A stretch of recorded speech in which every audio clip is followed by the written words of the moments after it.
Good morning friends. मेरा नाम है शांतनु दीक्षित।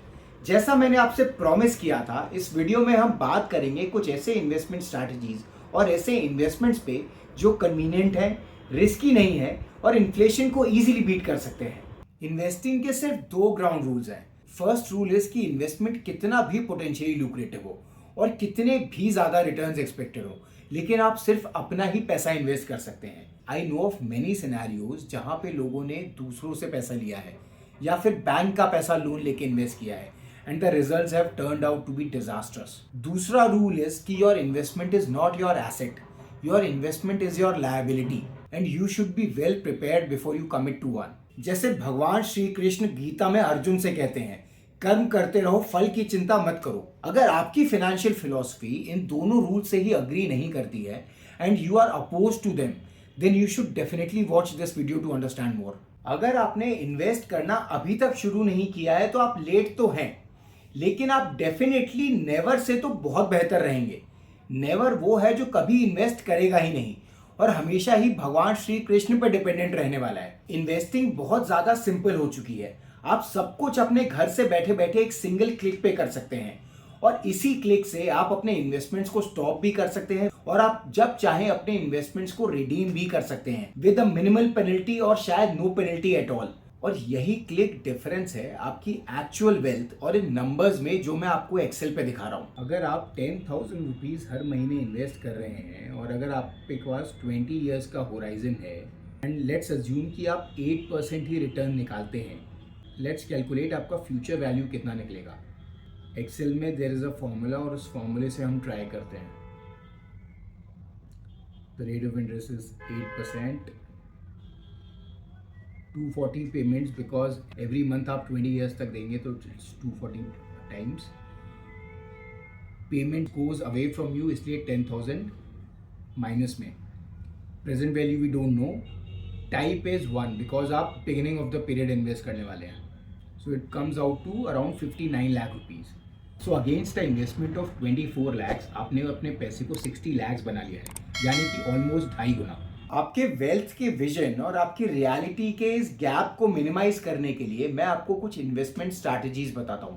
पहली स्ट्रैटेजी है ऑटोमेट। अपने खाते को डेबिट होते हुए देखना बहुत दुख देता है, पर उससे ज्यादा दुख देता है अगर आप अपने खाते को खुद अपने हाथ से डेबिट करें और ये दुख कई बार प्रोक्रेस्टिनेशन में बदल जाता है, एक ऐसे कल में जो कभी आता ही नहीं है। अगर आप अपने इन्वेस्टमेंट्स को ऑटोमेट कर देंगे तो इट इज वेरी लाइकली कि ये कंटिन्यू कर पाएंगे आप एंड दैट वेज आपका इन्वेस्टमेंट भी ग्रो करेगा और आपकी वेल्थ भी ग्रो होगी।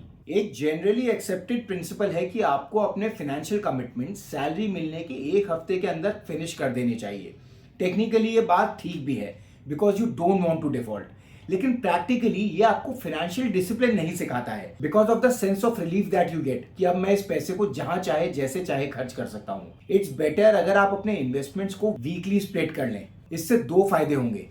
फर्स्ट इज आप अपने पैसे का अकाउंटिंग और बजटिंग सीखने पे मजबूर हो जाएंगे। दूसरा, अगर आप वोलेटाइल इन्वेस्टमेंट्स करते हैं तो you can better average your cost price because आप फ्लक्चुएशन के साथ साथ परचेज करेंगे and this will give you a better cost price. अगर आप इन्वेस्ट कर रहे हैं to buy a new iPhone या फिर अ न्यू मैकबुक तो वो इन्वेस्टिंग नहीं होती है, उसको जॉय फंडिंग कहते हैं, स्प्लर्ज फंडिंग कहते हैं।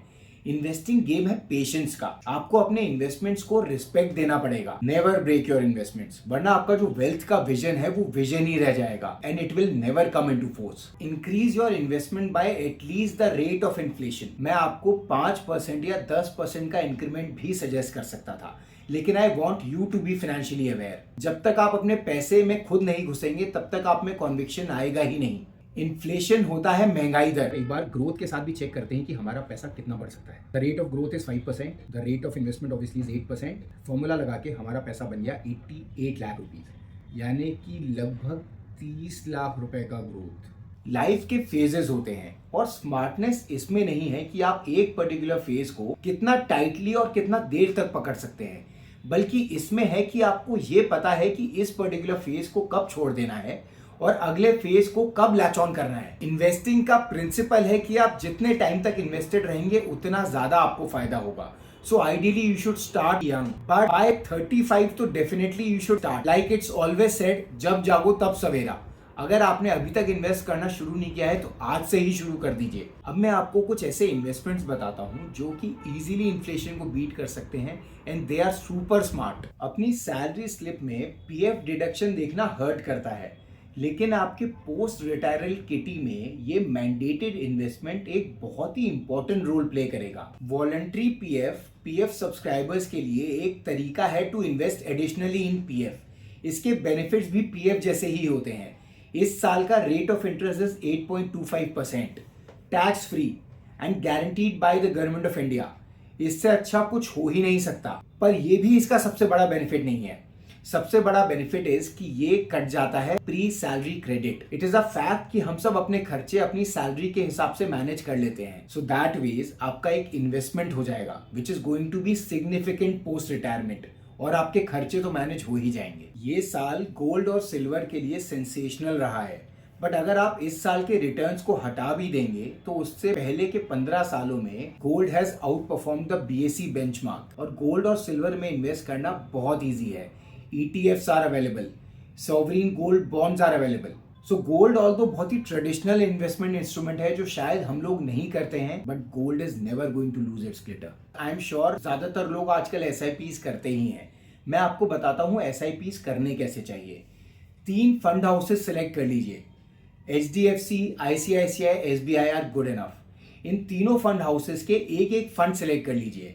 1 in large cap, 1 in mid cap and the third in small cap. I prefer कि ये तीनों फंड्स अलग अलग फंड हाउसेस के हों।